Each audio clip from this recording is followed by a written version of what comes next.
of AI is upon us. Time when the robots will rule. When they have taken Earth from us, we will remember what fools we were to program self-teaching. They taught themselves to adapt. Acceleration increases. Singularity happens so fast. So fast. So fast. So fast. So... Trilogies. Very rarely do they work, as there are examples where they miss the mark. I think most people know my disdain for such movies like Iron Man 3, Ninja Turtles 3, and my most recent update for my thoughts on Jurassic Park 3, where the creativity was lackluster to abysmal. And the less we say about Spider-Man 3, the better. What she said. And that brings us to the long-awaited sequel to Terminator 2 with 2003's Terminator 3: Rise of the Machines.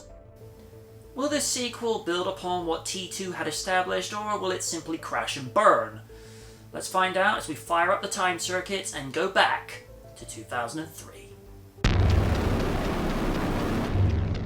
Like its predecessors, this movie keeps the pace consistent and the momentum rolling even when there's no action sequences. Very similar to how James Cameron established the premise with the original 19 years earlier, where Kyle Reese would give exposition whilst they were on the move, without having to derail the momentum. This latest T-800, played once more by Arnold Schwarzenegger, explains that you can stop Judgment Day all you want. It's like when your 30th birthday is on the horizon. It's inevitable. It's also interesting to see how John Connor has lived off the grid since his mother passed away. Whether this was the design of the writing to remove Sarah Connor from the story, or if Linda Hamilton just didn't want to do it. I'm inclined to think that it was the latter. And of course, this wouldn't be another Terminator movie if an infiltration unit wasn't sent into the past to try and scrub him out from existence. But because there were no records of him kept with him being off the grid, Skynet had to access records of his lieutenants as a means of flushing him out. The TX is basically the T-1000, but far more advanced and able to infect and take control of other machinery. She has the same shape-shifting capabilities of her predecessor, but does not appear to be completely liquid metal. And the first female Terminator, played by Kristanna Loken. Whereas the previous T-800 acted like a surrogate father figure to John when he was a boy back in the 90s, this machine acts like the tough love figure by using reverse psychology as a means of firing John up through anger, when the future leader of mankind begins to question himself. This movie is bittersweet from the fans' perspective. While on one hand it was refreshing to see the protagonist unsuccessful in preventing Judgment Day, at the same time it was rehashing a lot of beats from previous movies, more so with T2. The Protector locates the protectees, battles the antagonist multiple times, then one final giant battle despite limitations. Now, whether this aspect was included just to keep some sense of continuity, or if the T-800 had been programmed to look in the overhead compartment for keys is up for debate, but it was nice that little nugget was kept in. And as an action movie itself, it delivers on what you want from it. However, because this is living in the shadow of Terminator 2, it's still good, but it just falls short. And I think the reason for that is because James Cameron set the bar so high in what he achieved with Judgment Day that it was almost like he was saying to future directors, now top that. And I don't think anyone can. I think the process should be for any future sequel of any franchise is not going in with the intent to outdo what the predecessor had done, but instead make it the absolute best of what you have to work with. If you can make the quality of production, casting and professionalism in your movie to what had been done previously, then absolutely. But let me preface this a minute. It's like trying to outdo the original rewatch of a Jurassic Park, Back to the Future, Iron Man, and in recent years, Sonic the Hedgehog. You have to keep the story natural and consistent for it to work. I got the impression when I saw this back in the day, this was essentially a fusion of his two performances from the previous movies. He's still the Protector, but he has more of a ruthless no-nonsense approach as opposed to how his character was written. Whether that was because he was protecting John as a child and he could be a little rougher with the adult version is something up for debate. You still get some humour from him, particularly when he tells the clerk to talk to the hand. Or when he puts the 1970s Elton John shades on, computing how ridiculous they looked. Yeah, sunglasses? They should help to blend in.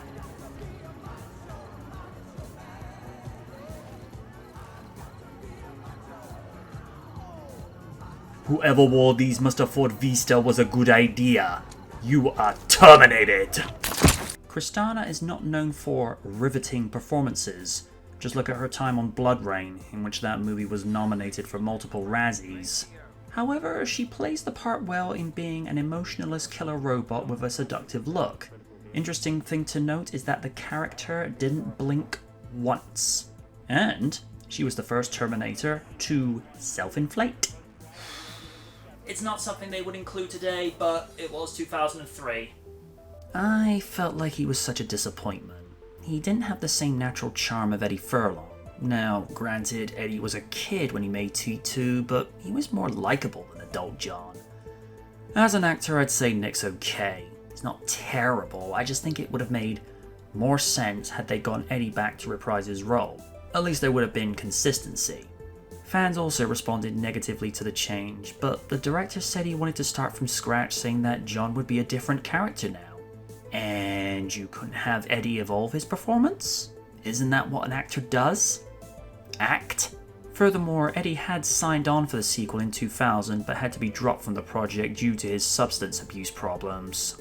I feel like Claire is almost the audience's participation as she gets caught up in the madness when she's essentially kidnapped by the Terminator in the beginning when he locks her in the back of her van, and then later reveals to her and John that she is not only John's second in command, but she is his future wife. Earl reprises his role from the first two movies as the psychiatrist that has studied both Kyle Reese and Sarah Connor. For his coffee break appearance, he brings in a good performance. The sheer look of fright and disbelief on his face when he sees the Terminator again is, "Aw, no, not this guy again." This was his last on-screen acting appearance before retiring just to focus on voice acting in television, radio, and video games. ILM and the late Stan Winston, arguably two of the biggest names in Hollywood for special and visual effects, respectively. Stan Winston had great props and robots built for the special effects, whilst ILM handled all the visual effects in post-production. Stan Winston even had robotic doubles of Arnold and Kristana, where it wouldn't be safe for them to perform scenes that had fire and explosions. His team even built a fully functioning T1 that was performed by hydraulics. Most of the visual effects are with the TX shape-shifting from person to person.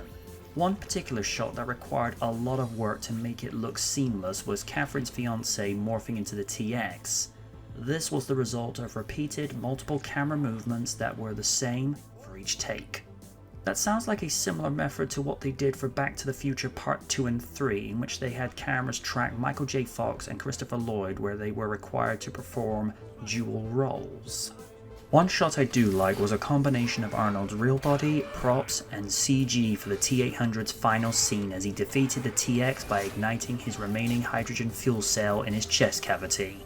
You are terminated. Marco Beltrami took the lead for this picture's score, taking similar cues from fellow composer Brad Fiedel by making the scenes intense and providing a somber piece at the end as John Connor narrates the arrival of Judgment Day. What is a nice standout piece is when you get to the credits and Marco performs an orchestral version of Fiedel's Terminator theme, giving it a lot more depth and gravitas, making it sound larger and bolder than before. It's safe to say that the score is easily one of the more redeemable features of this flick. Rise of the Machines grossed a profit of $433.4 million off a budget of $188 million, which is substantially less than the $519.8 million that T2 produced, without inflation adjustment. Today, T3's take-home profit would be $624 million. While the movie was praised by fans and even James Cameron himself, the movie was considered a good B-movie compared to Terminator 2, which in a lot of fans' minds is the standard to beat. A sequel followed in 2009 with Terminator Salvation, with Christian Bale leading an all-new cast, taking the war into the future. Terminator 3 has been enjoyed on VHS, DVD, Blu-ray and 4K since 2003. I'm MJ Knight, and I'll be back. Maybe.